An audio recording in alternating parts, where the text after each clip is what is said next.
Ando. Olá, Oi. pessoal, sejam bem-vindos ao canal Gaiata Psi. Estamos agora com um novo nome, substituindo o Paixanalite com Psicanálise com Arte e Humor. Esse é o primeiro vídeo do Testemunhos de Análise Pessoal, já como Gaiata Psi. Depois dá uma olhada aí no vídeo que eu publiquei justificando a mudança de nome, tá? Então, queria dar boas-vindas à Ana Jéssica Cruz, que é psicóloga, e gentilmente vai nos trazer aí seus testemunhos de terapia, análise pessoal. Então, muito obrigado, Ana, por ter aceitado o convite. A palavra está com você. Obrigada, Daniel, de novo, por abrir esse espaço que eu acho tão importante, tão produtivo para todos, né? Todos que se interessam em alguma medida aí pela psicanálise. Legal. Podemos prosseguir, então. Eu que agradeço. Tá, ótimo. Bom, eu vi alguns vídeos, né, na verdade, sobre as experiências pessoais, né, de alguns, tanto de psicólogos, né, que foi da colega Carol que participou, achei muito legal, e achei interessante também, de repente, compartilhar minha experiência. Eu sou psicóloga, sou formada em psicologia e tenho aí como vertente principal a psicanálise. Sempre que eu penso, na verdade, psicologia, eu acho que acaba a psicanálise vindo assim em paralelo, né? Acho que é um referencial que me encontrou, não que eu escolhi, mas que eu me sinto escolhida pelo tema. E a minha trajetória com a minha análise individual também foi, acho que, não só uma escolha minha, mas também um espaço que eu encontrei e que eu me senti à vontade de estar, né? Hoje, na experiência que eu tenho hoje. A minha relação, na verdade, com a análise passou por alguns profissionais, mas tem duas experiências assim que foram muito interessantes para mim. Uma, eu vou dizer, eu vou chamar de interessante para não chamar de outra coisa, porque na verdade, eu não consigo ainda entender como foi essa experiência. Eu eu tenho algumas questões assim relacionadas ao meu processo de identificação como indivíduo, né, sujeito. Tem a ver com a minha própria constituição subjetiva em torno da minha família e muita coisa tem a ver também com a minha trajetória com a psicologia. Eu tive o primeiro contato com a psicologia na escola, no ensino médio, foi quando um professor convidou uma colega dele que era psicóloga, e eu achei assim muito bonita a forma como ela se relacionava com a psicologia. Eu achava interessante, eu acho que eu fiquei apaixonada pela paixão que ela tinha pela psicologia. E eu olhei e falei, nossa, eu quero aquilo também. E aí eu fui procurar análise, né? Eu conversei um pouquinho com ela. Ela falou: olha, você tem toda aí uma demanda, né? O que você acha de fazer terapia e tudo? E aí eu comecei a ir atrás, né? Ainda na adolescência, para entender o que era esse negócio de psicologia. Só que eu estava buscando a psicologia, não estava buscando algo meu, né? Eu estava buscando algo que eu vi em um outro e eu queria também, né? E nessas buscas eu acabei encontrando não só a minha profissão, mas encontrando a mim mesma nesse processo. Então, teve uma experiência que foi quando eu já estava na faculdade, eu estava no primeiro ano de faculdade, e eu participava de uma certa forma, da construção de uma organização social que tinha na minha região, e tinha vários profissionais, era uma equipe multiprofissional e tinha uma psicóloga. E eu comecei a fazer terapia com essa psicóloga. Eu participava ali de algumas construções ali daquela instituição, estava envolvida ali no meio de alguma forma, não como profissional, mas como voluntária.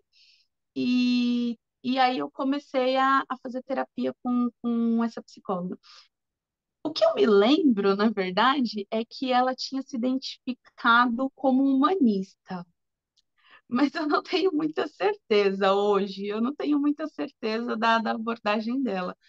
Foi uma experiência muito legal, muito intrigante, mas é que até hoje, assim, eu fico tentando entender o que que aconteceu ali, porque em termos psicanalíticos, a transferência e a contratransferência não foram analisadas, assim, elas não foram trabalhadas, na verdade. Eu estava num processo de muitas mudanças na minha vida. Eu tinha acabado de fazer 18 anos, eu queria muito entrar na faculdade de psicologia, mas eu queria especificamente uma instituição. Não consegui de primeiro, e aí, numa segunda tentativa, né, com bolsas, enfim, eu acabei entrando na Universidade de Ibirapuera.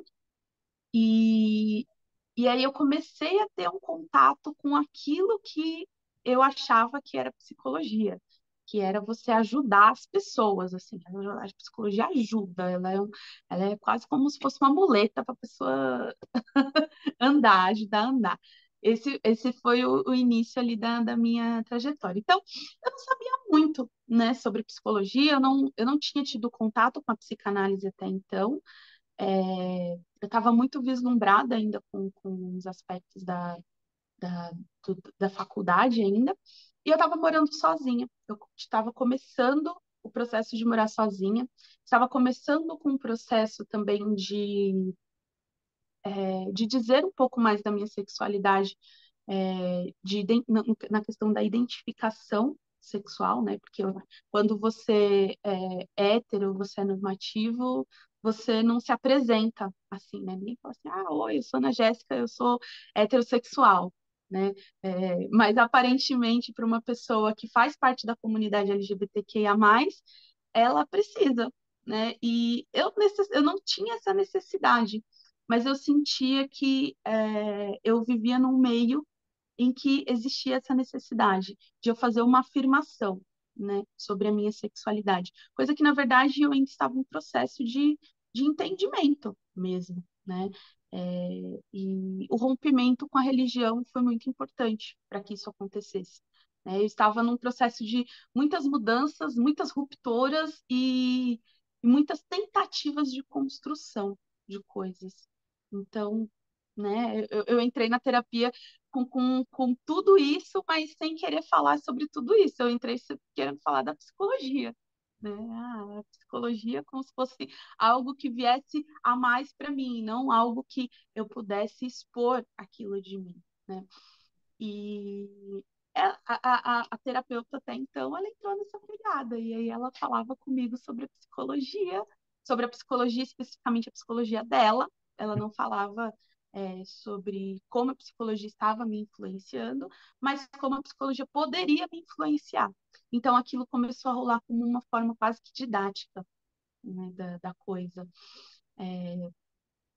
Eu tenho algumas relações muito ambivalentes com esse processo analítico, porque hoje eu entendo ele, eu não tenho uma postura de querer me opor ao que aconteceu, mas de tentar entender ainda.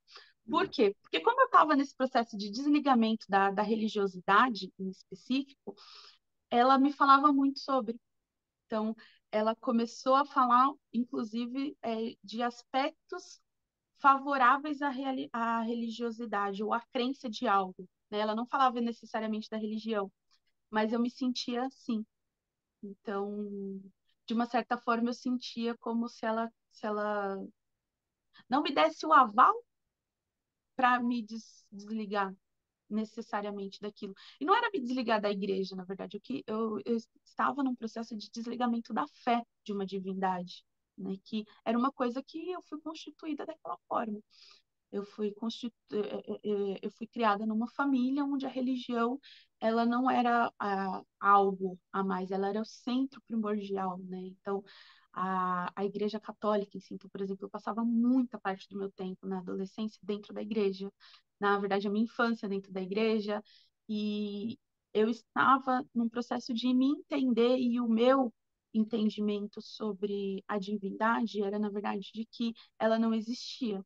Então, eu comecei a ter uma relação ateia em relação à igreja.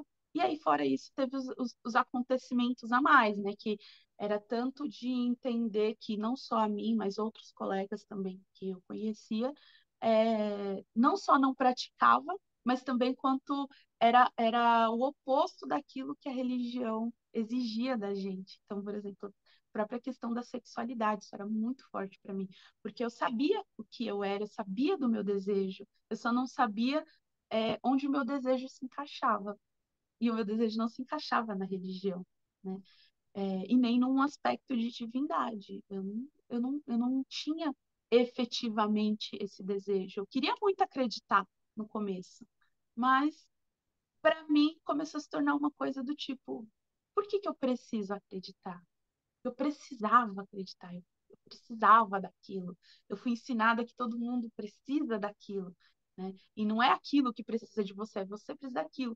Hoje eu já tenho uma concepção, na verdade, de que criamos aquilo, que é o divino, para não precisar lidar com o real, né?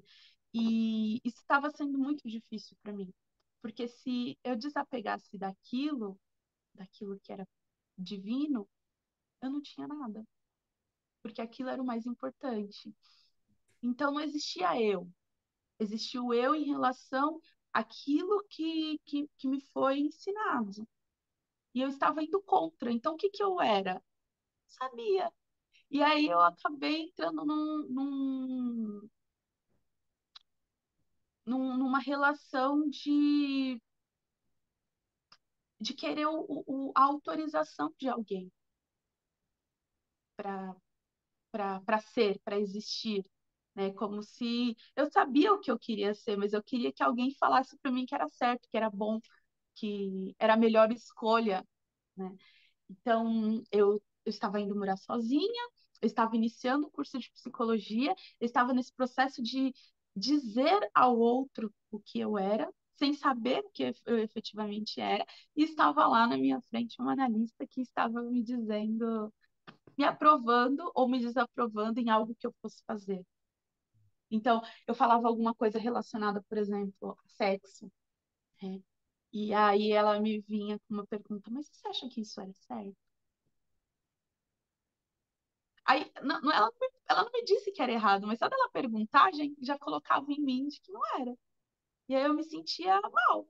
Eu me sentia, é, eu me sentia malvada Mas por isso. era uma terapeuta religiosa, é isso que ela... Então, ela não tinha, eu acho que ela nunca entrou nesse aspecto da religião, mas com certeza ela deixou claro que ela tinha uma crença, né? Ah, Ela tá. nunca falou assim: ah, eu sou crente, eu sou evangélica, eu sou católica, eu Sim, sim, sou mas, mas ela deixou passar o conservadorismo religioso na forma de trabalho com você, é isso?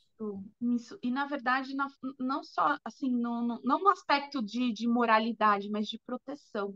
Hum, Por isso que isso me prendeu até o final do processo, né? Que o final ele tinha um tempo, porque como era uma instituição, era uma ONG, tinha sessões, né? Era 6 meses que eu ia fazer aquilo. Né? Todo paciente que entrava lá era por 6 meses, e aí ela fazia as devidas recomendações, encaminhamentos, o que fosse necessário. Mas era um atendimento que era um valor social e era 6 meses e era aberto para a comunidade, né? Enfim, e aí eu comecei a estabelecer uma relação obviamente, maternal com ela, né? Eu colocava ela num lugar de uma mãe que pudesse me aprovar, talvez me aprovando ou me desaprovando de uma forma diferente com a qual a minha mãe fazia isso, né? Então, hoje eu sei disso, né? Porque eu não sabia. Só que eu voltava, não era nem por mim nem por ela, era pela psicologia. uhum. Então, todas as sessões eu voltava e me magoava um pouquinho mais. Hum, Eu estava realmente disposta a viver aquele processo e eu estava realmente me entregando àquele processo, só que não no que eu era, mas naquilo que eu esperava que ela me dissesse que eu fosse. uhum. Então, ela falava muito, sabe, sobre o universo, sabe, que as forças do universo, né? Tá, e, tipo, eu ficava, nossa, isso é quase Deus, né? Ela não falava Deus, mas ela falava do universo, como o universo como algo divino, ou algo que tem uma força que emana algo para mim, que ia voltar tudo aquilo que eu fizesse, né? Então, o que pior é do que o inferno, senão a consequência das suas escolhas? Então, era nisso que eu acabava entrando, né? Eu troquei uma religião por outra. Eu troquei uma religião por uma psicóloga, basicamente. Sim, quer dizer, E aí aquilo foi. você na sua empreitada ateísta, né, de desvinculação de divindades, criou uma espécie de alergia a qualquer alusão, mesmo que distante, a forças místicas ou sobrenaturais, ao universo como tendo uma espécie de consciência própria, né? Assim, tá. Uhum. Isso. Se fosse um filme da Marvel, seria aquele do Doutor Estranho Multiverso, sabe? Que tem ali uma pessoa, uma entidade ali que estava controlando todos os universos, os multiversos. Ela falava de uma coisa mais ou menos assim. Para mim, aquilo era muito fictício. Já era fictício, entende? E aí começou a aparecer que todo mundo, não deixa de ser, né, na verdade, mas que todo mundo estava falando de uma coisa e eu não estava acreditando. E aí, no final disso, eu teria que arcar com as consequências daquilo que eu não acreditei, né? E isso começou a, obviamente, a causar um peso de novo sobre mim, sobre as minhas escolhas. Então, eu ficava preocupada em agradar. Então, vamos supor, tinha coisas que eu falava assim, olha, eu fiz, Uhum. mas eu fiz pensando nisso, a minha intenção foi boa. Então, eu falava dessa forma. E eu estava muito feliz com o processo, mas eu estava extremamente infeliz comigo. Eu estava feliz que eu estava indo. Eu ia porque eu queria, não era obrigatório, mas eu não me sentia bem com aquilo. Se não estava, você queria se tratar e entrar de cabeça na psicologia, por isso você queria ir, mas por outro lado, a abordagem dela te distanciava do seu movimento de emancipação religiosa, porque reintroduzia as questões morais e religiosas que você Sim, estava tentando se desvincular. sim, então ela falava assim para mim: por que que você não fala com seus pais que você tem uma orientação sexual X? E eu ficava, caramba, nenhum dos meus irmãos falaram, por que que eu tenho que falar? Hum. Né? Por que que isso faz parte dessa identidade? Eu não entendi, então eu não entendia por que que eu tinha que falar para os outros. Para mim, o que na verdade era claro era de que o sexo era um tabu, obviamente, né? E que eu estava fazendo errado. Eu não estava agradando nem aos outros e nem a Deus. E aí eu ficava, poxa, mas e a mim, né? Uhum. E o quanto a mim, enquanto eu, enquanto escolha. Eu lembro que uma vez a gente conversou até sobre livre-arbítrio. E eu estava tentando convencê-la de que o livre-arbítrio era o que a gente poderia usar, inclusive, para dizer se Deus existiu ou não. E eu não queria mais acreditar naquilo. Então, né, por que que a gente falava sobre aquilo? Era, na verdade, porque hoje eu entendo, né, que, na verdade, ela colocava aquilo como bom, né, como se eu estivesse querendo me desapegar de algo bom. Uhum. E para mim não era isso, né? Para mim não é que Deus era bom ou era ruim, mas ele era aquilo que as pessoas queriam que ele fosse. Então ele não era Deus, né? Ele era uma reprodução de qualquer um. Por exemplo, eu me questionava muito sobre a relação com Deus com o inferno. Tipo, por que que existe inferno? Se ele é onipotente, onisciente, tudo, então por que que existe inferno? Qual que é a grande prova de estar aqui? Então era um questionamento que eu tinha. Né? Então, qual que fazia o sentido era colocar a gente num mundo cheio de dor, cheio de sofrimento, mas também cheio de possibilidades, cheio de realizações, cheio de desejo, né? Então, aquilo não fazia sentido nenhum. Se ele sabia o que ia acontecer no futuro, então para que colocar todo mundo à prova, né? Então, esses eram meus questionamentos. E não tinha nada a ver só, aliás, não tinha nada a ver com a religião em si, mas tinha a ver com aquilo que me ensinaram através da religião. A religião por grande parte. Porque eu podia muito bem falar assim, bom, então na verdade a religião que não me serve, mas Deus me serve. Não, era tudo, né? E aí a crença ela foi caindo por terra. A crença ela foi caindo por terra.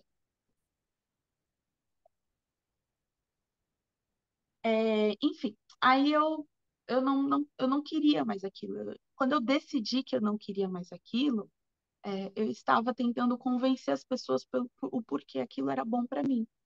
Não que era bom para as outras pessoas, mas que era bom para mim. Eu estava me sentindo mais livre, né? Quando eu entendi o ateísmo, né? E eu comecei, e tudo para mim tinha que ser uma questão de estudo, não uma questão só de senso comum. Então eu queria ir atrás, eu queria orientação, eu queria que alguém me dissesse um livro, eu queria que alguém me dissesse coisas que pudessem me ajudar e não me interromper naquilo, né? E ela me interrompia naquilo. Não porque aí eu entro numa questão de até de defesa. Eu acho que não porque ela achasse que eu estava fazendo algo errado, mas porque não quer dizer que ela desaprovava, mas porque ela achava que estava fazendo alguma coisa de errado.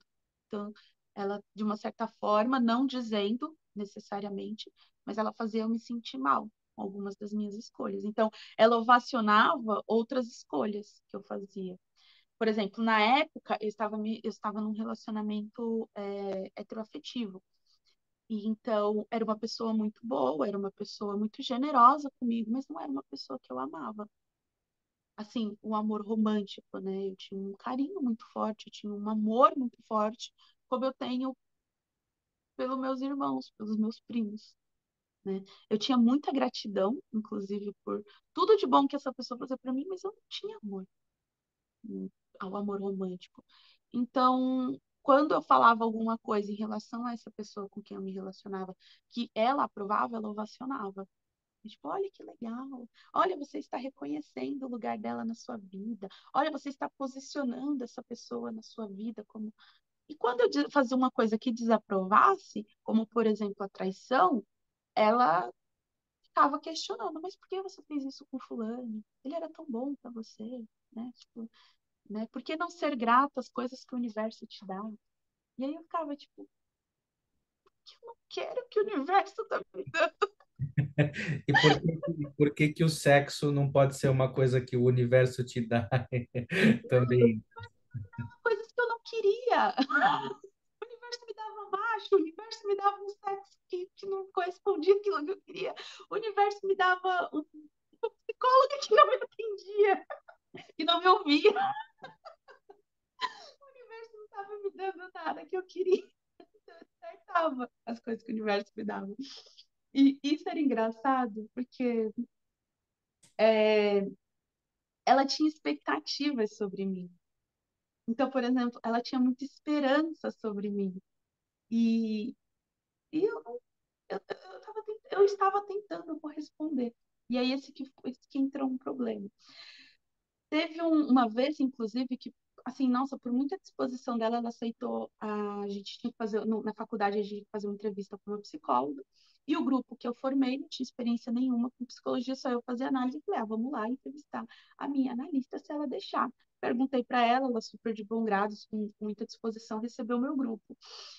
E aí o meu grupo ficou muito encantado com ela, com a docilidade dela, com a generosidade dela, com a disposição. Ela ficou muito tempo com a gente na sala. Ela assim, ela atendeu e acolheu a gente muito bem. E aí o pessoal, né, do grupo até então falou assim, nossa, como ela é legal, como ela é isso, como ela é aquilo.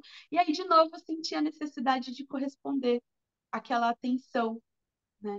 Então eu comecei a falar só de coisas boas, né? Coisas que eu fazia que eram boas, escolhas que eu fazia que eram boas, que eu sabia que ela ia me aprovar. Obviamente, sem ser consciente, né? Não, na verdade, tinha até uma certa consciência, assim, porque tinha coisas que eu falei assim, eu não vou falar disso na terapia, porque eu não quero desapontar minha terapia. E aí eu parei de falar.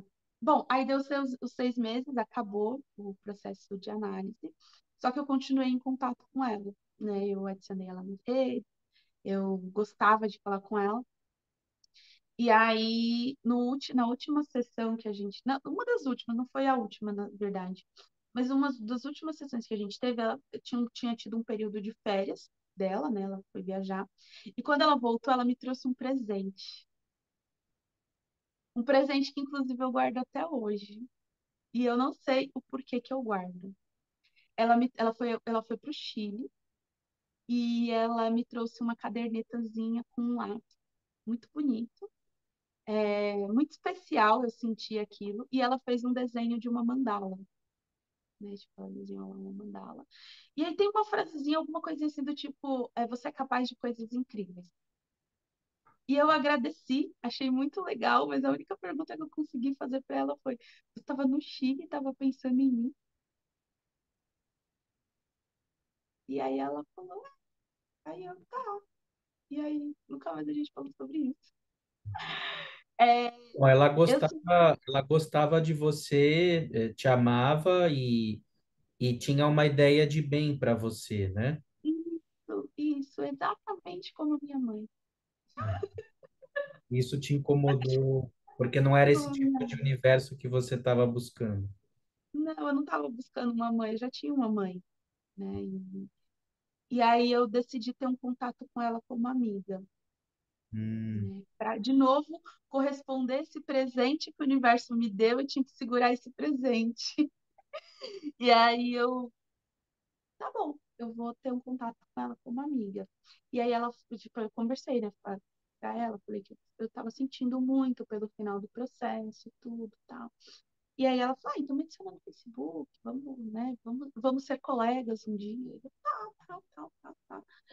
Mas, assim, é estranho dizer, porque eu gostei muito daquilo, né? Tinha um amor ali, um amor que eu correspondi também, porque eu estava gostando de ser amada como filha, e porque eu voltava. Mas, de novo, como filha, eu tinha saído de casa, né? Então, então como filha dela, eu precisava sair também daquilo, Quer né? dizer, era bom ser filha, mas não totalmente, assim, você queria ser a A Ana. minha mãe, ela não queria que eu saísse de casa. Eu só saí de casa com 18 anos porque ela não ia deixar eu sair, né? Então, foi muito difícil o processo de rompimento com esse cordão umbilical que eu queria cortar. Quem cortou fui eu, né? E, e esse cordão umbilical que ela formou comigo, também quem cortou foi eu, né? E, enfim, ela me convidou uma vez para saber como é que eu tava, pra gente sair para tomar um café e tudo. E aí eu chamei um outro colega para ir, porque eu não queria ficar sozinha com ela. Mas eu fui. E aí depois de muito tempo em outro processo analítico, eu entendi tudo isso, né? Na verdade, eu entendi que ela tinha me amado como filha, eu tinha aceitado esse lugar como filha, mas era só uma outra mãe que eu estava rompendo, né? Eu não queria aquele amor, eu não estava pedindo aquele amor, né? Pelo menos não conscientemente, né? Eu tava atrás de psicologia, eu não estava nem atrás de mim, na verdade, eu estava atrás de psicologia. E, de uma certa forma, eu consegui algo a mais, porque o universo me deu, mas não era o que eu tinha pedido. De novo, o universo não me escuta. E aí, beleza, acabou esse processo. Eu fiquei um bom tempo sem fazer análise por questões financeiras, mas sempre quando eu podia, assim, eu conseguia alguma coisa. Então, eu fui atrás de outras instituições que tinham atendimentos gratuitos, né? Porque, enfim, eu comecei a me focar totalmente na psicologia. Eu me afoguei, assim, na psicologia e era uma outra forma que eu tinha também para não precisar pensar tanto em mim, tanto nas minhas questões. Eu, melhor pensar nos outros, era mais fácil. E eu não estava no processo terapêutico, mas, de novo, eu queria o processo terapêutico porque eu queria encontrar a psicologia, né? Conheci a psicanálise. E aí eu me senti escolhida pela psicanálise. Isso foi um encontro muito feliz, assim, na minha vida, porque tinha algum lugar que iria me acolher da forma como eu era, ou da forma como eu nem entendia que eu fosse, ou que eu poderia vir a ser, mas esse lugar ainda eu não o conhecia, né? Eu estava gostando muito do curso e o curso não tinha nada a ver com as expectativas que eu criei sobre aquilo.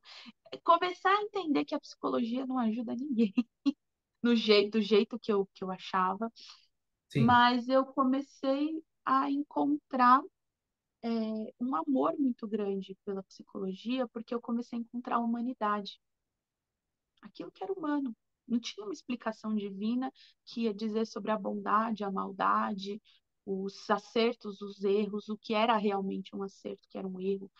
E aí, nesse processo, eu comecei a entender que muita coisa minha eram características, não eram defeitos, né?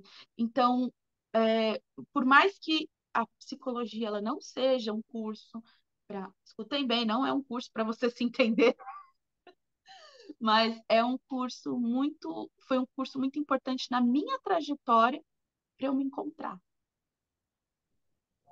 Então, eu estava procurando algo que fosse humano, na Uhum. verdade. E aí eu encontrei a psicologia e logo depois encontrei a psicanálise. Então, eu comecei a procurar psicanalistas, especificamente psicanalistas, para me atender. Ah, cara, nossa, eu quero muito saber como é que é a experiência da psicanalista. Tá. E eu conheci, o primeiro psicanalista que eu conheci na faculdade foi um lacaniano. E eu não gostava muito da lacanagem, eu achava muito rígida, eu achava muito dura com tudo, né? Mas eu também achava a humanista muito aberta com tudo, muito, talvez, uma coisa que não me encaixava. A comportamental, que eu não vou nem falar, né? Porque é basicamente o oposto daquilo que eu procurava. E as outras abordagens que eu fui conhecendo, muitas delas eu busquei realmente conhecer, mas foi a psicanálise com quem eu me encontrei.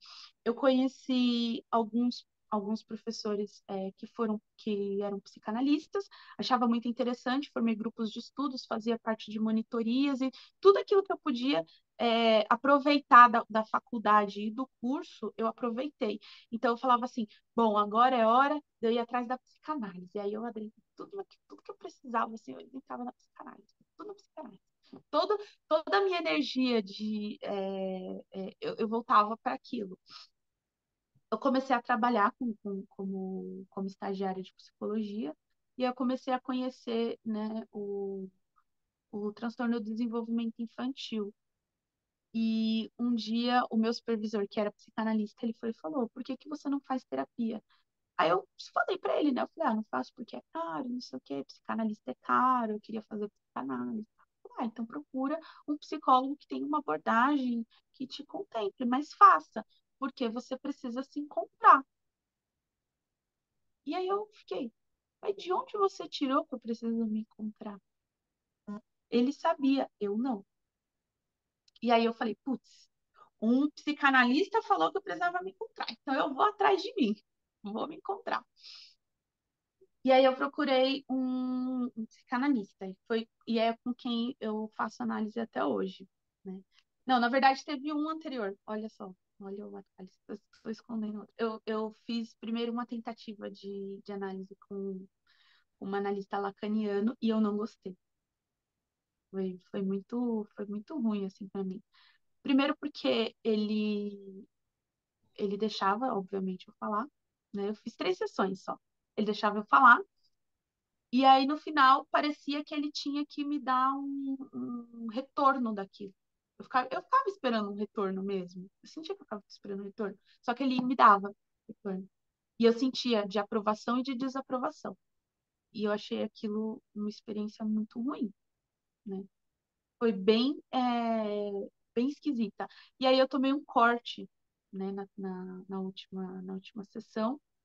E ele falou assim, então você vai para casa pensando nisso. E eu fiquei pensando em quê? Eu não tinha chegado ainda naquela interpretação dele. Ele deu a interpretação, mas eu não cheguei nela.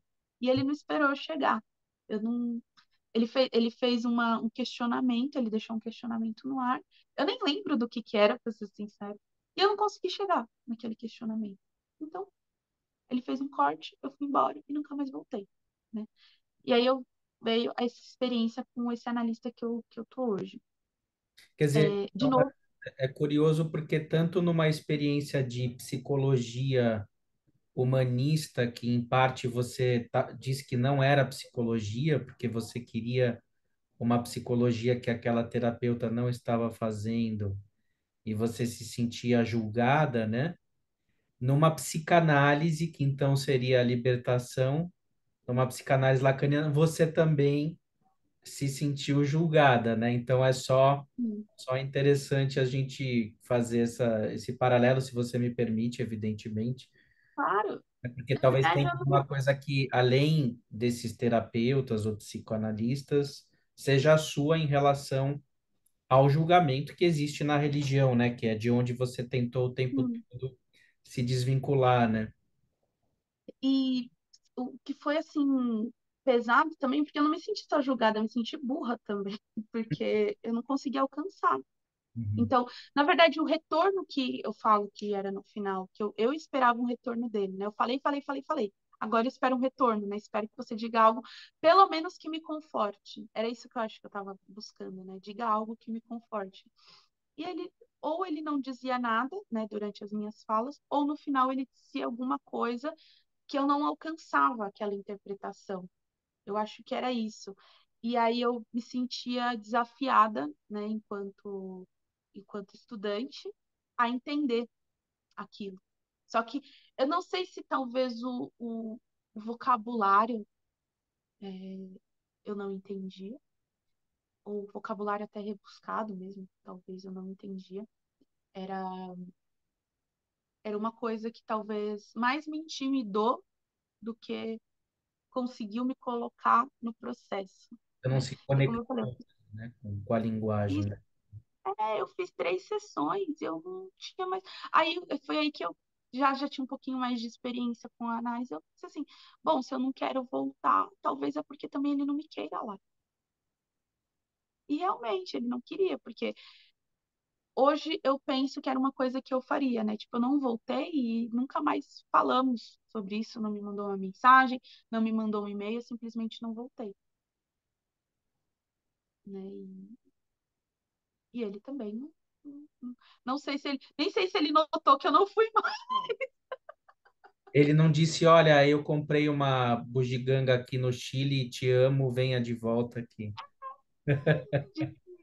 Os dois extremos me incomodaram, na verdade. Porque hoje eu fico pensando, agora que eu tô falando sobre isso, eu fico pensando, será que se ele tivesse me mandado uma mensagem, eu voltaria?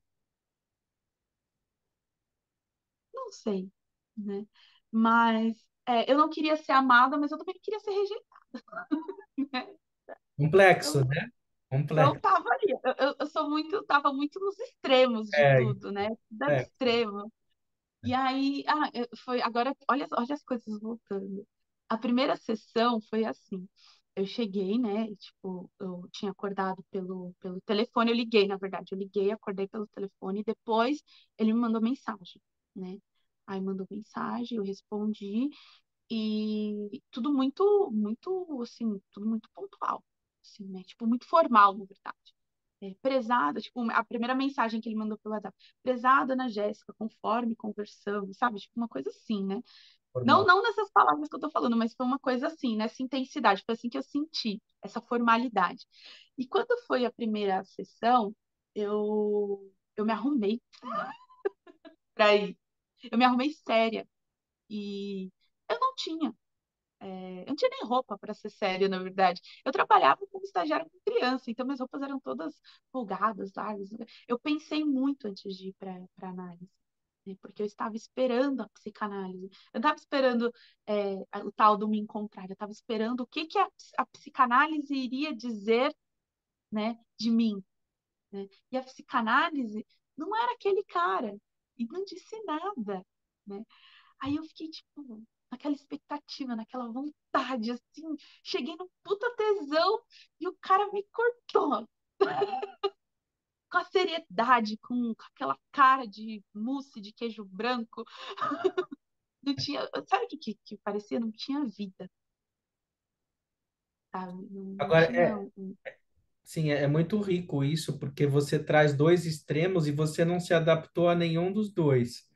Nem o amoroso, né, que está com você na cabeça e que quer o teu bem e tem um ideal de bem, e nem o psicanalista lacaniano formal e frio, cortante, também você não se conectou, né? Então, é interessante, assim, esse espaço, porque a gente vai pensando no percurso de cada um, né? De como não tem uma forma de bolo, né? Tem que fazer ali a transferência acontecer sob medida para cada situação, né?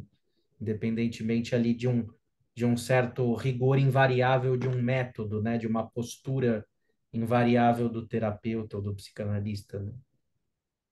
sim, é exatamente isso. E interessante porque, na verdade, eu também procurei os dois extremos, né?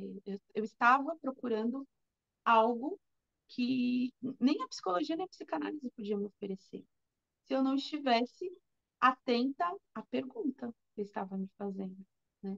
E aí foi isso que eu fui aprender nesse meu último e atual processo, né? Que foi quando eu procurei e encontrei. Só que assim, de novo, eu fui atrás, né? Aí foi uma recomendação, né? De uma professora e eu pedi eu lembro que eu falei assim, você pode, por favor, me arrumar uma pessoa assim que converse comigo?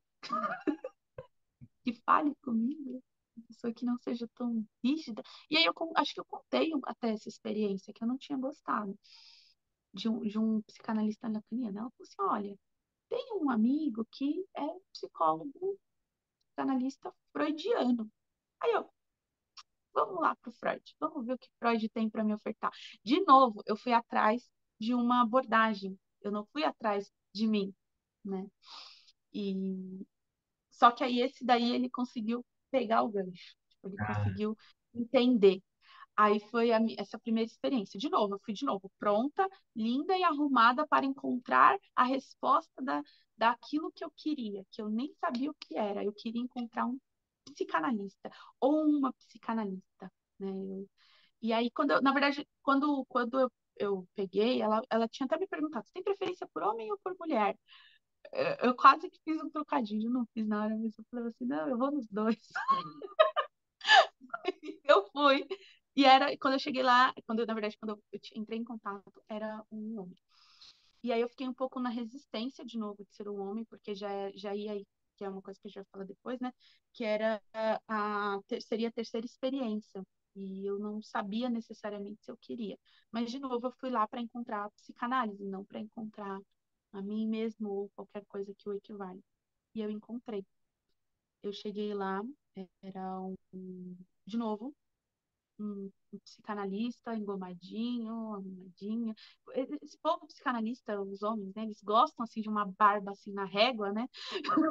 Todo polido, todo, sabe? E de novo eu encontrei isso, assim, tudo no assim, tudo na régua. E aí eu já não tava mais tão empolgada, assim, né? Eu já cheguei, né, na verdade, querendo colocar ali o meu conhecimento também, porque se o outro tinha me afrontado, eu tinha estudado para estar ali agora, né? Então eu estava querendo me aprofundar para desafiar, para na verdade para ter uma relação ali de poder. Só que ele não entrou nesse jogo comigo. Ele não entrou nessa relação de poder. E esse analista com quem eu estou agora, na verdade, ele nunca está no lugar onde eu procuro ele. Então, foi muito interessante porque aí deu match. Aí deu certo. A minha principal resistência naquele momento, porque eu já estava num percurso um pouco mais avançado do curso, era, na verdade, superar aquela estudante eufórica que tinha dentro de mim, né? De que queria falar sobre psicologia, que queria falar sobre psicanálise e não queria falar de si, né? E aí ele me puxou para isso. Ele me puxou, não, mas eu quero saber de você. Da psicologia eu já sei, né? Eu já estudei, eu já estou formada, eu não preciso que você me diga isso. E ele também não estava disposto a fazer nada pedagógico ali comigo, né? E isso começou a me incomodar no começo, porque eu queria entender a experiência, mas eu não queria me entender, né? Não queria dizer nada para mim. E aí eu fui atrás de respostas de perguntas sobre o que é psicologia, o que é a psicanálise na prática, o que é a clínica, porque eu já estava num processo de entendimento daquilo que eu queria enquanto profissional, né? Mas e o pessoal, onde é que estava? Onde é que estava o individual, né? E aí esse analista, assim, me trouxe, né? Precisou rolar um holdingzinho, um acolhimentozinho para eu conseguir acalmar essa, essa, essa coisa devoradora que eu coloquei com a psicologia, né?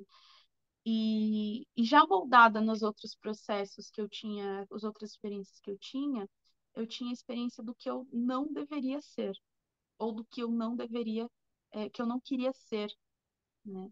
O que eu não deveria, o que eu não queria, o que me falavam que eu não podia dentro da faculdade e nunca o que eu era.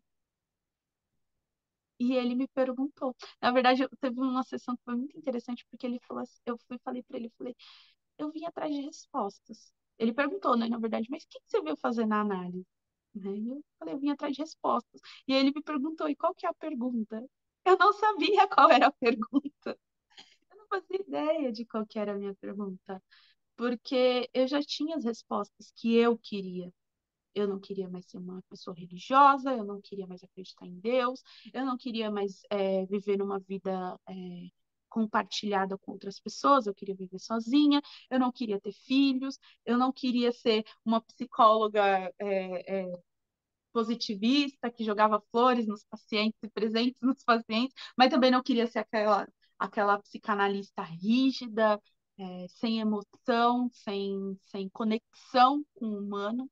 Eu não queria isso. Só que eu só não, não, não, não. E eu sim o quê, né? E aí foi quando ele me trouxe essa experiência. Você é o quê? Foi a primeira vez que eu pensei assim, eu não sei. Eu não sabia mais.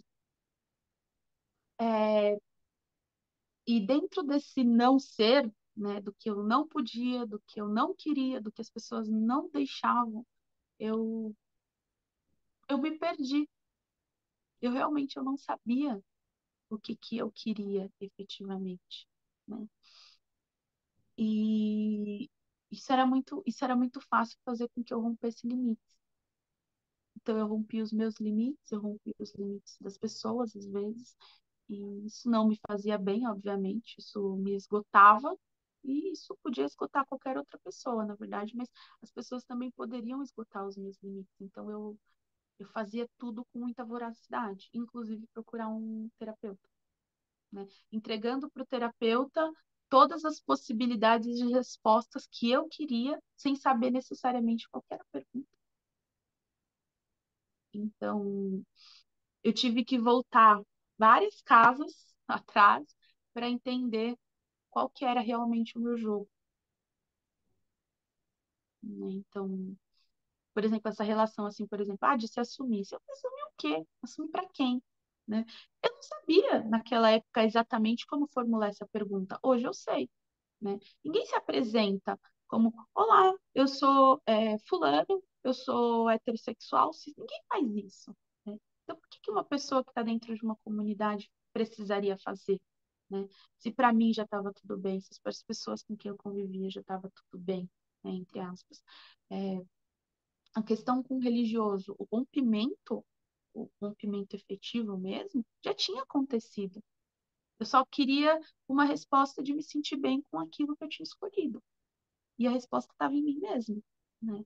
É, o religioso, a divindade, ela existe com um propósito para alguma coisa, para algumas pessoas. Para mim não servia mais. Para mim o que era humano já estava bom, né? Então, aquilo que tinha em mim de mais humano já servia. Eu não precisava criar uma entidade, uma divindade ou algo que fosse me resgatar. Eu já era capaz de fazer isso. Ou não, se eu não quisesse, né? E, e aí eu lembro que foi assim uma coisa. aconteceu uma coisa assim muito forte, assim muito pesada, que foi quando eu comecei a me encontrar com as minhas adversidades, diversidades e tudo mais, eu comecei a ficar muito mal com algumas coisas, porque eu tinha feito escolhas sem necessariamente ter feito, né? Então, tomar contato com isso era muito ruim.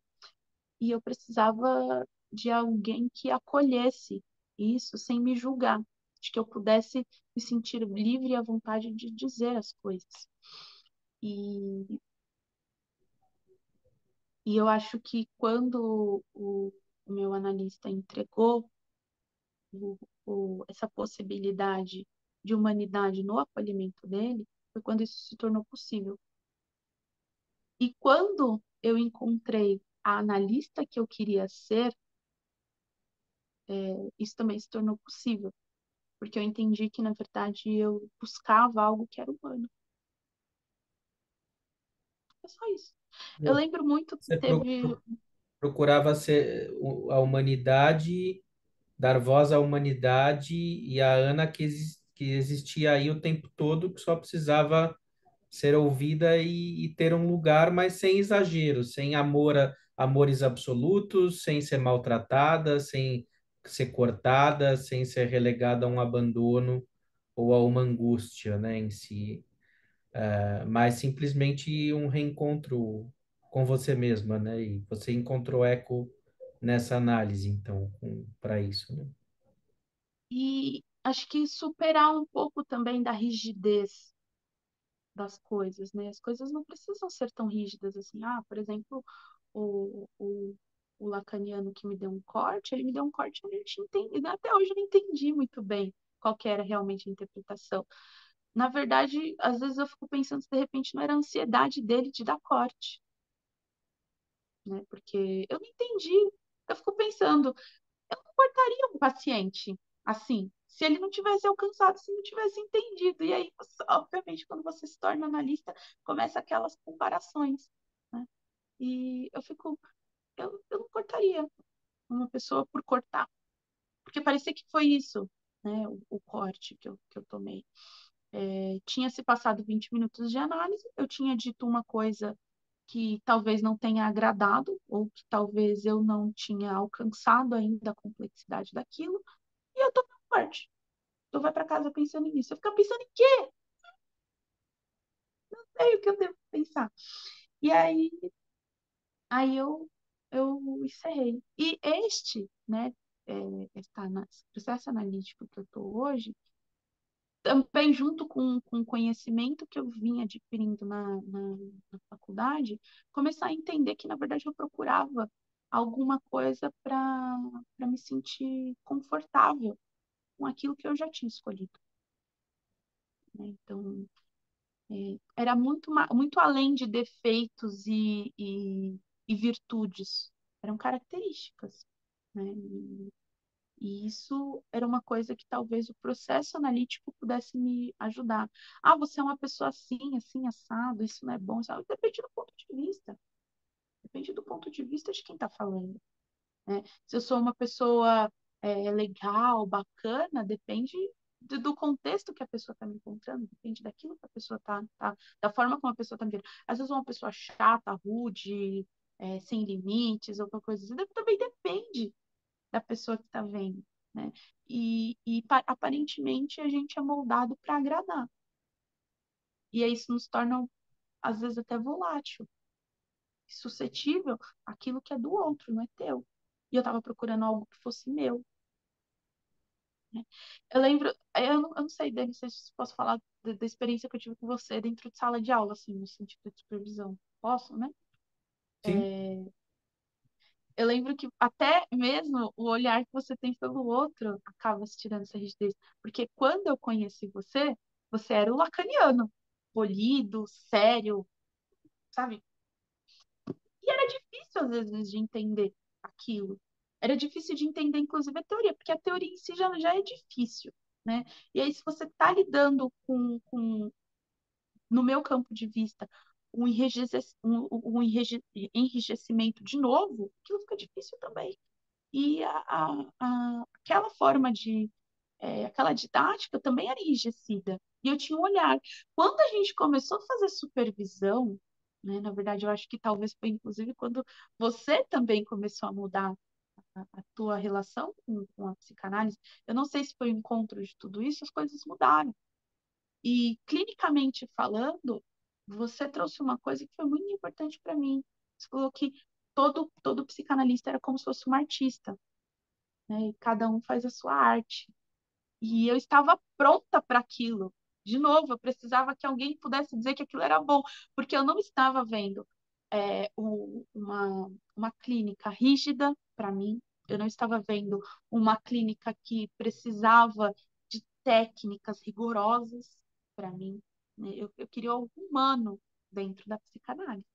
Eu queria poder exercer a psicanálise da forma como eu estava lendo, né? Então, às vezes as pessoas me apresentavam Freud de uma forma, o Freud era misógino, era, como é que era machista, era um monte de coisa, e ficava lendo assim, gente, uma pessoa pro tempo dele, né, chegar naquele... eu acho que eu li um Freud que eu achava fofinho, sabe, e eu achava muito bacana aquilo, ou então Lacan, eu acho top, eu acho que o que é o fã-clube. Eu não gosto, por exemplo, da forma como. Eu não me enxergo na forma como os lacanianos rígidos falam sobre a teoria lacaniana. Porque quando eu leio, eu não vejo aquilo. Eu não vejo essa coisa rígida, dura, que tira a pessoa de um campo de acolhimento, sabe? A pessoa chega ali num sofrimento, encontra uma pessoa enrijecida, uma pessoa amarga, às vezes. Eu acho que isso era uma coisa que eu temia. Eu via muitas pessoas amargas dentro dentro do setting, sabe? E se não era amargo, então era muito florido, era muito. Eu ficava, gente, todos esses extremos, né? E aí, quando você falou aquilo, eu acho que eu me senti livre para pensar a forma como eu queria fazer minha clínica. Porque a forma como eu estava me descobrindo também era livre. Não tinha mais o julgamento, né? Não tinha mais a espera, a pretensão de alguém, ou alguém esperando que eu entregasse algo. Era só eu e eu lidando com as consequências das minhas escolhas. E aquilo era ótimo, eu achava aquilo fantástico. E aí, quando a gente começou a fazer a supervisão clínica, que eu comecei a enxergar as possibilidades de ser enquanto analista, eu comecei a ser analisanda de verdade.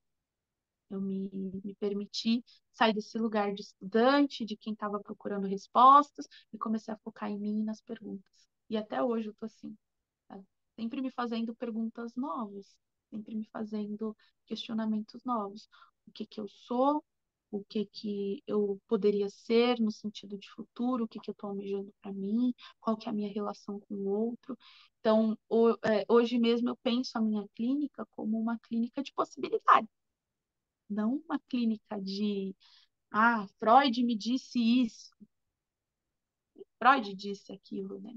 Nem Lacan se enrijeceu tanto. Lacan mesmo falou que era freudiano, né? Tipo, vocês serão lacanianos se vocês quiserem, eu sou freudiano.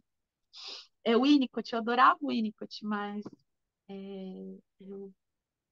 as pessoas falavam assim, a teoria winnicottiana é fácil. Eu ficava, poxa, será que é mesmo? Será que é fácil fazer esse acolhimento tão despretensioso? E aí eu fui atrás disso. Fui atrás desta analisanda para depois virar analista, inclusive. E, e eu acho que hoje, quando eu penso nos meus processos, eu penso, na verdade, na responsabilidade que a gente tem de falar ou se calar, inclusive, quando, quando você está nesse lugar de analista e não está vendo analisando, né? Porque eu acho que, de uma certa forma, em alguns lugares eu não fui vista. Eu fui esperada de uma forma e eu não consegui chegar nessa forma. Quando eu fui colocada num lugar que não tinha molde, eu comecei sim a efetivamente me colocar, não de um enrijecimento. E toda vez que eu penso, na verdade, em acolher uma paciente ou um paciente novo, eu penso nisso. Eu penso em como eu poderia acolher aquela pessoa que está se apresentando a mim, e não a pessoa que eu espero que se apresente, né? Não o paciente ideal, né? Mas a pessoa que é, com as suas características e não com defeitos, com virtudes, só da forma como ela é, aquilo que é humano. Quer dizer, basicamente você deu voz ao seu discurso interior, você se sentiu escutada. Esse me parece que é a síntese da psicanálise, né? A gente poder escutar o nosso discurso interior, né? A nossa própria voz que, por questões sociais, traumáticas, a gente muitas vezes não consegue dar eco a nós mesmos, né? Então, quando você se sente autorizada a existir a partir da arte, a partir da tua caminhada, né, do teu percurso, a ser você mesma, Ana Jéssica, né? Então, você se liberta, né? Uma experiência de emancipação aí, né? Isso, eu acho que eu precisava ser emancipada, Uhum. né? Eu precisava, eu acho que era isso. Só uma pergunta, inclusive, né? Por que que eu precisava ser emancipada pelo outro? Talvez o outro nunca tivesse me dado essa resposta. Talvez, por exemplo, se eu não tivesse caído lá na sua supervisão clínica no período da faculdade, eu não tivesse tido esse gatilho de que, na verdade, o analista é um artista. E era tudo que eu queria ser. Eu queria ser uma artista a qual ninguém me falasse como fazer a minha arte.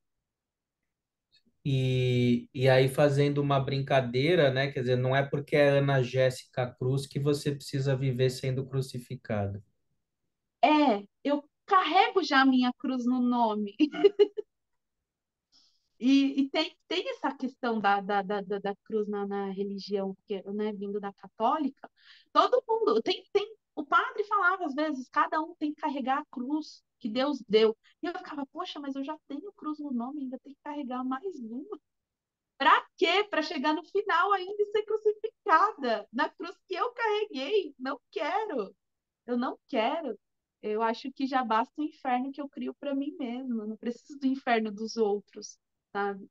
Uhum. E, e quando você sai desse lugar, dessa via sacra, né, na verdade, você passa a perceber que, na verdade, tem todo um paraíso de possibilidades. E eu vejo que o meu consultório, ele só vai viver enquanto isso viver, o discurso, a arte de ouvir, de sentir, inclusive, também. Porque diferente de lá do passado, eu consigo perceber a contratransferência hoje, né? Porque ela vem de mim, óbvio. Então, eu sempre estou atenta à contratransferência. Parando para pensar, me escutar também é uma arte, não é uma coisa fácil, né? Todo dia eu tomo decisões, eu faço escolhas que vou para consequências lá na frente. Isso é ótimo, porque se a decisão e a escolha for do outro, eu tô lascada. E era exatamente o que acontecia quando eu entregava essa possibilidade de decisão para o outro, tanto para o analista quanto para quem quer que seja, o outro ia fazer aquilo que ele quisesse. Podia tanto julgar, né, quanto também punir, né? Eu acho que o corte que me veio, a primeira vez que me veio foi isso. Tanto que esse analista atual, ele me faz corte também. Só que hoje eu tenho a capacidade de entender o corte. Não de pensar, está me aprovando ou me desaprovando. Né? De entender que, na verdade, eu preciso ir embora para pensar sobre isso que eu falei. Sim, porque o corte ele está atrelado a uma escuta prévia, né? Você sente que tem um lugar em que você é respeitada, não é um corte vertical e aleatório, né? Burocrático. Ele tem a ver com ele é um encadeamento, vamos dizer assim, próprio de um lugar subjetivo que você sente que está construindo. Então ele ressoa a teu favor, não é uma violência, né? Até o divã já foi uma violência, assim, né? Tipo, de falar assim, uma sala desconhecida com um homem trancada, deite-se aí, né? Tipo, dependendo da forma como se faz, também né, pode ser colocado. E, e aí, não sei, Dani, você quer colocar, então, a minha outra experiência? Bom, você está abrindo, você quer comentar ou fechamos por aqui hoje e pensamos nisso depois? Não sei, Dani, não tem tempo? A gente Tem, podemos. tem tempo? Tem. Tá. Acho que a gente pode falar, então. Eu tive uma outra experiência, mas aí ela foi muito caótica, que na verdade aconteceu ainda no período da minha adolescência, na transição entre adolescência e a fase adulta, né? Tinha acabado de completar 17 anos e eu já tinha, né, tido aquela vontade ali de fazer análise e tal. Eu estava numa situação muito delicada de familiar mesmo, assim, no sentido de querer sair de casa, o que as pessoas iriam pensar, as condições financeiras a qual me apresentava, tipo, tudo era muito difícil, né? E eu estava querendo tornar aquilo possível. De novo, uma emancipação, né, do lar. E aí eu consegui, através de um colega da escola, ele falou sobre um professor que era psicólogo, que dava aulas de psicologia e tudo, e aí eu fui atrás, né? Só que aí quando eu cheguei no consultório, obviamente ele falou assim, olha, eu não posso te atender porque você é menor. E aí eu fui e falei, minha mãe não acredita em terapia, minha mãe não vai aceitar, né? Eu não tenho um responsável para trazer aqui para dizer, e precisava ser a mãe ou o pai. E aí eu fui virei para ele e falei, me ajuda. Eu tô te pedindo análise, não tô te pedindo drogas, né? Então, tipo, me ajuda. Ele falou, tá bom, então te ajudo. Só que nesse processo eu comecei a falar de sexo, comecei a falar das minhas questões com sexo, eu me senti à vontade, na verdade, no primeiro momento a falar. E aí esse terapeuta me respondeu com sexo. Ele, ele simplesmente começou a falar que estava ficando excitado com o que eu estava falando. Assim, hoje, eu tenho plena ciência de que isso não só é antiético, mas isso é uma violência, né? E na época eu só fiquei com medo. Eu fiquei com medo porque eu estava num ambiente fechado com um homem que de repente falou que estava excitado. E aí eu fiquei em choque, assim, né? Tipo, eu parei assim, e aí ele perguntou, né, o que que eu estava sentindo, se eu estava molhada. E aí eu travei mesmo, assim, eu fiquei com muito medo, de responder. E, obviamente, eu comecei a me sentir muito culpada. Eu falei, eu que comecei a falar, né? Eu que estava falando sobre. Então, a culpa é minha. E aí eu me senti mal e falei, eu quero ir embora. E aí ele falou assim, se você for embora, você não vai mais voltar. E aí eu me senti a necessidade de falar para ele que eu ia voltar. Eu falei, eu vou voltar, semana que vem eu tô de volta, só que agora eu quero ir embora. E aí, na hora que ele levantou para ir abrir a porta, ele tava ereto. Aí eu fiquei com mais medo ainda dele não abrir a porta, dele não deixar eu ir embora. E aí eu ficava toda hora falando, eu vou voltar, eu vou voltar. E aí ele abriu a porta, eu fui embora, e aí eu nunca mais voltei. E na época eu já, tipo, assim, é, eu tinha tido experiências muito ruins, né, com o masculino, assim, de situações de violência. E eu não estava pronta para que acontecesse isso dentro de um consultório, sabe? Dentro de um setting analítico. Mesmo da forma como ele tinha se estabelecido ali, sabe? Que né, hoje eu jamais aceitaria um adolescente no meu consultório que não fosse consciência dos pais, né? Por N riscos, mas eu era adolescente ali, eu não sabia dos riscos, né? E aquilo fez com que eu me calasse por muito tempo, de medo, porque a culpa era minha. Como que eu fui procurar? Como que eu não falei para os meus pais aquilo? Como que, de novo, eu não procurei ajuda de, né? Enfim, e detalhe, é um profissional muito bem visto, porque ele faz parte de instituições sociais, ele trabalha com adolescentes até hoje, e eu nunca fiz uma denúncia, por exemplo. Eu não tenho fundamento para fazer uma denúncia. Mas sempre me ocorreu o peso de não ter feito. Hum. Porque olha o nicho que a pessoa trabalha. Ainda é de adolescente, sabe? E aquilo me pesou muito grande como mulher, né? Porque, de novo, eu fui ensinada de que, na verdade, se a mulher está numa situação de risco, é questionar o porquê que ela estava naquela situação de risco, né? Então, por mais que as minhas roupas não fossem, por mais que a minha intenção não fosse aquela, eu estava lá, né? O meu peso era assim, eu estava lá, eu fui procurá-lo e eu comecei a falar de sexo, né? Então, Agora, eu você estava no teu direito de falar sobre o que você quisesse, né? hoje eu entendo completamente isso, mas na época eu incitei a excitação e o nome. E aquilo não foi correspondido por mim. Naquele momento eu só queria dar um jeito de ir embora, mas obviamente que se eu tivesse correspondido, ele ia transar comigo.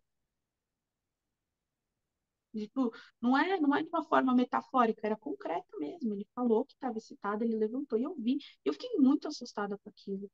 E depois de alguns anos, assim, né? Eu sempre morei no mesmo bairro, e tudo. Eu encontrei com ele na rua. E aí eu não sei se foi por acaso, se, enfim. E eu já estava na faculdade.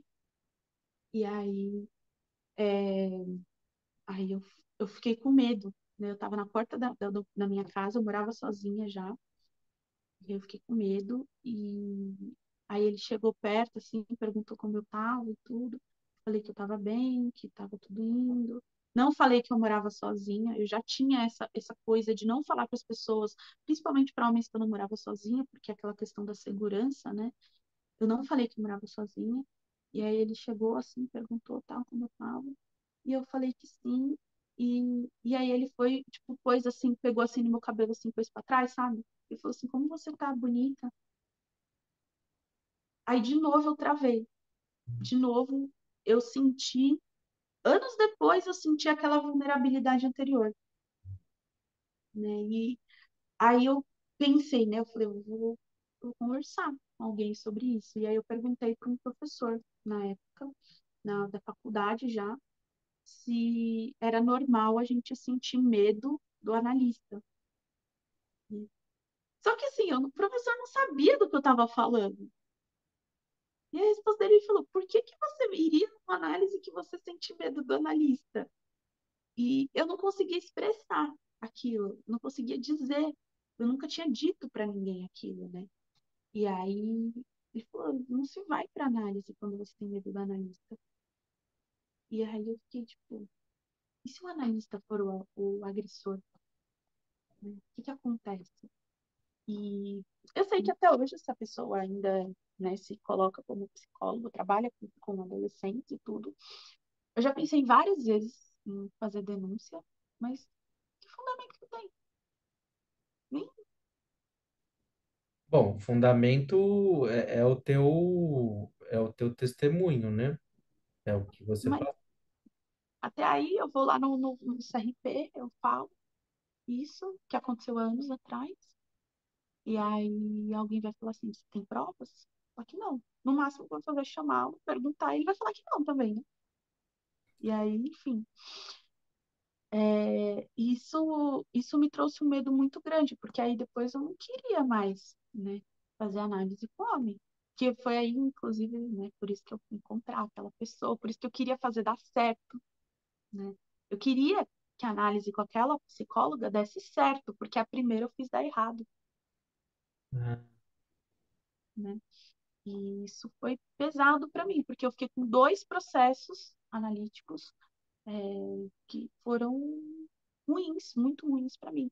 Um foi de violação total, e, e eu me senti muito culpada, tanto que eu demorei, inclusive, para falar sobre sexo na minha própria análise. uhum. Isso é uma coisa importante para mim, né? Mas o meu analista, sendo homem, demorou para ouvir, porque primeiro eu tinha que. A primeira vez, inclusive, que eu fui pro divã, eu consegui verbalizar o medo que eu tinha de ir pro divã. Porque, de novo, era eu me colocar, me sujeitar a uma situação de vulnerabilidade, a qual um homem pudesse fazer aquilo que ele quisesse, Uhum. né? E aí eu tinha de novo uma culpa ali, só que na verdade não era minha. E o meu analista hoje conseguiu tirar esse peso de mim, né? Dentro da análise, a gente conseguiu entender, na verdade, que o erro também pode ser do outro, né? Ah, E foi, e foi muito falar disso, inclusive, como eu já tinha falado isso algumas vezes na análise, né? Falar disso hoje traz um peso assim tão grande, como se aquela época tivesse me calado, sabe? uhum. E, e é difícil pensar, inclusive, que tem pessoas assim, colegas assim, né, que podem ser abusadores. Sim, mas isso está se decantando em você e você já está num outro momento, então, Uhum. se você quiser, realmente é algo que depende de você levar isso adiante e como levar isso adiante também, né? Porque Sim, você também claro. está pressupondo um limite para uma coisa que talvez o limite quem esteja colocando é você, né? Diante de uma denúncia, né? Quer dizer, possivelmente alguma investigação haveria, né? Em torno de uma denúncia que fosse acontecer, né? Eu acho que não estou dizendo que exista um tempo para fazer isso, né, efetivamente, mas com certeza é, deveria existir uma forma de que nós mulheres, né, na verdade, não se sentisse assim. Então, boa parte do meu trabalho, inclusive aqui no consultório e em outras instituições, é falar sobre a violência contra a mulher, né? E o feminicídio, inclusive. E todas as mulheres conhecem uma mulher que já foi abusada, mas nunca nenhum homem fala sobre um ser ou conhecer algum abusador, né? E, e isso, eu não sei necessariamente o quanto pode servir assim de testemunho, mas sem dúvida isso não devia ficar impune, sabe? Eu não sei quais são as ferramentas que eu tenho para lutar contra isso hoje, mas eu acho que uma delas é poder dizer sobre, poder dizer, por exemplo, num canal como esse, de que existe sim, Uhum, existe violência também dentro de um setting que, obviamente, não é analítico, né? uhum. Ele é agressor. Sim, não é Ele seu é, colega aí, né? Ele não é sim, sim. Não, não, seu nem não é, meu, né? né, não é nosso colega, não é um profissional, entendeu? E obviamente, agressores, eles têm várias características, várias marcas, várias profissões, e tem em todo lugar, né? Eu acho que isso é importante, então, a gente ter um espaço ao qual a gente pode falar. Por isso que é tão importante esse espaço, não só para mim, mas para quem já participou dele e para quem assiste ele também, né?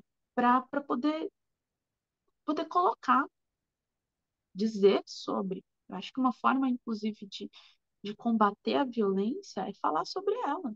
Uhum. né? E eu nunca tinha tido esse espaço de falar. Ninguém nunca chegou assim e me falou assim, aí, como é que é ser analisando? Eu acho que isso é uma coisa importante, né, para a gente poder dizer dessas experiências. E que sim, a psicanálise e a psicologia, elas são ferramentas maravilhosas, muito importantes, de muito fundamento para acolher. Só que a profissão, como qualquer outra, ela abre espaço para violadores também, né? Então, eu tomo muito cuidado enquanto analista de não infringir em nenhum momento qualquer direito que um paciente tem. Então, hoje, se me bate um adolescente na porta desesperado, da forma como eu bati na porta de um, eu tenho a preocupação de procurar um adulto que se responsabilize por ele, né? Porque da porta para dentro do consultório eu me responsabilizo, mas tem todo um atrás disso, né? Que é a vida do paciente. E a outra é de talvez de dizer, falar sobre essa experiência violenta para que outras mulheres também possam falar. Muito bem, então você tem uma caminhada aí de anos, né, com esse trauma e tá podendo agora tornar isso público, né? Por isso que é importante a gente respeitar o percurso da Ana Jéssica, né? E observando que tudo isso é bastante doloroso para ela. Que bom que o espaço aqui está servindo para trazer essa dor à tona, né? Que tem aí um potencial agora curativo, tendo em vista que isso está sendo colocado em palavras, né? Está saindo aí da garganta essa dor, que possa servir aí para outras pessoas que tenham passado por violências ou continuam passando, trazer isso à tona, falar, né? Mas é importante a gente respeitar o que aconteceu com ela, esse processo de adoecimento, né, de dor, e de como faz parte da dimensão da violência e do trauma não conseguir também fazer a denúncia, né, por conta aí Uhum. de culpa, né, de sentimentos bem complexos, né, de poder, né, que estão envolvidos aí nisso, você tornar pública uma denúncia ou ir à frente com isso. Então, vamos respeitar, né, o momento da Ana Jéssica, né, que já é de um progresso importante em relação a isso, né, e outras coisas, né? Eu acho que, inclusive, a própria capacidade, né? Naquele momento eu não era capaz. Não Hum. era capaz. É, Isso não significa que para sempre serei incapaz, né? Mas que preciso ser capacitada para, né? Hoje eu não sei quais são as ferramentas. Até hoje, realmente, eu não sei quais são as ferramentas que eu tenho para fazer uma denúncia de algo que aconteceu há tanto tempo apenas com a minha fala, né? Mas com certeza a minha fala, ela traz outras falas, ela traz outros depoimentos, traz outras pessoas e acho que tudo aquilo que une fortalece, né? Então, hoje, se uma mulher passa por uma situação parecida com essa, né, de uma analista que está num lugar ali de poder e de um lugar de cura, né, que essa é a promessa em aspas, né, da análise, é um lugar de cura, fazer uma coisa que não deve, não só psicólogos, mas médicos também, né, que tá ali naquele lugar de saber de que eu vou te curar, eu detenho a capacidade o poder de te curar, e de repente, na verdade, usa isso como um mecanismo de violência, né, de submeter a pessoa a uma violência. Não aconteceu nada fisicamente, mas mentalmente e, obviamente, sentimentalmente, me trouxe muitos malefícios, né? Hoje eu já consigo trabalhar eles de uma outra forma, mas naquele momento não, naquele momento eu só realmente queria ir embora sã e salva. Então, a minha fala foi eu vou voltar. Só que na verdade era, eu preciso só que você abra a porta, me deixa sair. E, e eu saí, fui embora, fui para casa com medo, com receio, com todas as coisas e atrás disso eu fui carregando muitas outras, né? Que foram se construindo através da minha experiência. Hoje elas são totalmente diferentes. Eu entendo que a responsabilidade não era minha, que a culpa não era minha, que, inclusive, o poder de fazer algo com isso também não é meu, né? É de um conselho aí de classe. Inclusive, que inclusive você pode exercer a função sem necessariamente estar inscrita naquele conselho. Então, inclusive, o poder de fazer algo com isso só é meu a partir do momento em que eu me permito. Eu acho que hoje eu me permiti, né, dentro desse canal, poder falar sobre isso para que outras pessoas também falem. Muito bem. Então, é forte, né? Mas necessário e verdadeiro, né, Ana? Então, realmente queria agradecer a tua presença hoje, que possa servir de aprendizado, de inspiração, né, para pessoas que da área psi em geral, mas que lidam com saúde, né, que a gente possa extrair aí desse testemunho, essas experiências, bastante reflexão, bastante aprendizado aí sobre o que pode acontecer com a gente, os nossos atravessamentos, as nossas dores, né? Então, fico muito honrado por você ter vindo aqui dar esse testemunho, nos contado coisas tão delicadas, tornado público agora tudo isso, né? E tem o nosso apoio que você precisar, tá bom? Para dar seguimento aí no que você achar necessário, no que você se sentir à vontade em fazer, tá bom? Eu agradeço de novo demais. Eu me sinto muito feliz, na verdade, com o convite, com a oportunidade, e eu fico sempre à disposição para ouvir, falar o que for necessário para a gente poder se curar. Eu acho que isso é um ponto muito importante. Eu aprendi muita coisa com você, Daniela, não só na, no meio acadêmico, mas também naquilo que eu precisei também, né?